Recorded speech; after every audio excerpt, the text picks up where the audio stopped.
खुलुमबाय prime 24 headline स्टुडियाव आं रैरुप नार्जारी। दिनैनि गाहाय रादाबफोरा जाबाय पाठशालायाव गिलुबालु अर खामदों। नगावआव गोबां बिबांनि आयेन बेरेखायै फाननाय जौ मोनदों। बायहाटायाव गंसे नखराव दुखुनांथाव जाथाय। आसामनिफ्राय साब्रै गेलेगिरिया IPL 2020 नि थाखाय सायख'जादों। प्रणब मुखार्जीनि देहाया दासिमबो मोजां लामायाव फैयाखै। सिमेन्ट दैसायाव जिउ गोमानाय सत्यजित बरानि देहा सोलेरखौ दासिमबो मोननाय जायाखै। आसाम सरकारनिफ्राय सरकारि नङि थाखो 1 निफ्राय थाखो 12 सिमनि दान फिसखौ 25% एंगारनो खावलायदों। दिल्लीनि गिबि मन्त्रि अरविन्द केजरीवालनि 52थि जोनोम सान फालिथाय। दानिया फैदो आबुं रादाबाव। 17 आगस्तनि फुंनि 1:10 समाव पाठशालानि गंनै नखराव अर खामदों होननानै मोनथिनो मोनदों। बे अर खामनाय समाव गंनै नखरनि मानसिफोरा खुनु रखमै जिउखौ रैखा खालामनो हादों। बुंनो गोनां खोथाया जाबाय पाठशालायाव खामनाय बे अरा खाथिनि केरासिन गोनां जायगासिम बे जाथायनि सोमोन्दै खाथिनि पुलिस थानायाव खौरां हरनाय जादोंमोन। नाथाय अर खोमोरग्रा हान्जाया गोबावनि उनावसो सफैदों होनना ओनसोलनि सुबुंफोरा दाबि दैखांदों। बे अर खामनायाव गोबां धोन सम्पथिया सेवहांगार जादों। जोबथियाव बे अर खामनायखौ पुलिस बिफाननि हेफाजाबजों होबथानो हानाय जादों। 19 सेप्तेम्बर खालारनिफ्राय इउनाइटेड आरब इमिरेट्सआव जानो गोनां इन्डियान प्रिमियार लीगनि थाखाय आसामनिफ्राय साब्रै गेलेगिरिया सायख'जादों होनना खौरां मोनदों। बे साब्रै गेलेगिरिनि मुंखौ लखिमपुरनि जितुमनि कलिता, सिलचरनि राहुल सिंह, नगावनि मृण्मय दत्त आरो डिब्रुगड़नि मुक्तान हुसेन होननानै मोनथिनाय जादों। 14 आगस्त खालारखालि नगावआव एक्साइज डिपार्टमेन्टआ आयेन बेरेखायै फाननाय जौ हमनो हादों। बे आयेन बेरेखायै फाननाय जौजों सोमोन्दो थानाय सानै सुबुंखौ पुलिसआ खाबाय होनना खौरां मोनदों। खाजानाय सुबुंखौ धानीराम दास आरो रातुल बानिया होननानै मोनथिनाय जादों।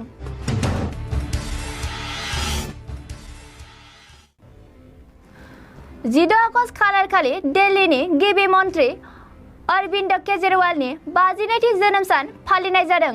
गाहायै बिथांनि जोनोम सानखौ भारतनि गाहाय मन्त्रि नरेन्द्र मदिआ टुइटारनि जोहै गाहाम हामलायनाय जासिहरनाय जादों। बिथाङा गाहायै 1968 मायथाइनि 10 आगस्त दानाव जोनोम जायो। दा बिथाङा 52 बोसोराव आगान होबाय। 15 आगस्त खालारखालि बेलासिनि 12 रिंगायाव धेमाजि जिल्लानि सिमेन्ट दैसायाव सत्यजित बरा मुंनि सासे लाइमोन हरखाबै दुगैबाय थानाय समाव दुखुनांथाव 8 फिट गोथौ दैयाव थांना अबथिरा जिउ गोमायो। दा बिथांनि देहाखौ पुलिस बिफाना नागिरबाय थादोंमोन, नाथाय बेनि देहाखौ 2 सान जाबाय दासिमबो नागिरना मोननाय जायाखै। 14 आगस्त खालारखालि आसामनि सोलोंथाइ रांखान्थि मन्त्रि डक्टर हिमन्त बिश्व शर्मा बिथाङा टुइटारनि गेजेरजों फोरमायदों दि आसामाव थानाय गासैबो प्राइभेट स्कुल एबा सरकारि नङि फरायसालिनि थाखो 1 निफ्राय थाखो 12 नि दान फिसखौ 25% एंगारनांगौ होनना फोरमायदों। गाहायै दानि महामारिया कर'ना भाइरासनि थाखाय गोबाव समसिम लकडाउन जाबोबाय थानायनि थाखाय गोबां नखरनि रांखान्थि थासारिया गाज्रि जानायखौ नोजोर होना आसाम सरकारनि फ्राय 25% दान फिस एंगारनो खावलायदों। गाहायै सुलुं मोननाय बायदिब्ला आसामाव थानाय गासैबो फरायसालिफोरा 1 सेप्तेम्बरनिफ्राय खुलिनाय जासिगोन होनना मोनथिनो मोनदों। 10 आगस्त खालारखालिसिमबो भारतनि बारग' हादरगिरि प्रणब मुखार्जीनि देहाया दासिमबो मोजां जानायनि लामायाव गैया फोरमायदों मुखार्जीनि फिसाज्लाया। गाहायै बिथाङा बावैसो सिगांनिफ्राय COVID-19 नि पजिटिभ मोननाय जादोंमोन। बेनिनो बिथांखौ आर्मी RR हस्पिटालाव थिसनना देहा फाहामबाय दंमोन, नाथाय दासिमबो बिथांनि देहाखौ मोजां खालामनो हायाखै। 10 आगस्त खालारखालि बायहाटा कमलपुर ओनसोलनि बरमारिया गामियाव गंसे नखराव दुखुनांथाव जाथाय जायो। खौरां मोननाय बायदिब्ला दीपक काकति मुंनि सासे सुबुङा गावनि बिमा-बिफा सानैखौ लावथिजों बुनानै बुथारो।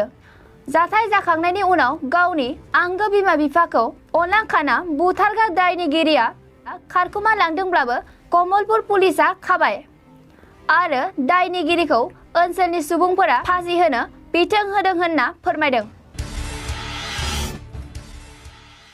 दिनैनि रादाबखौ एसेयावनो फोजोबनाय जाबाय। गोजोन्थों।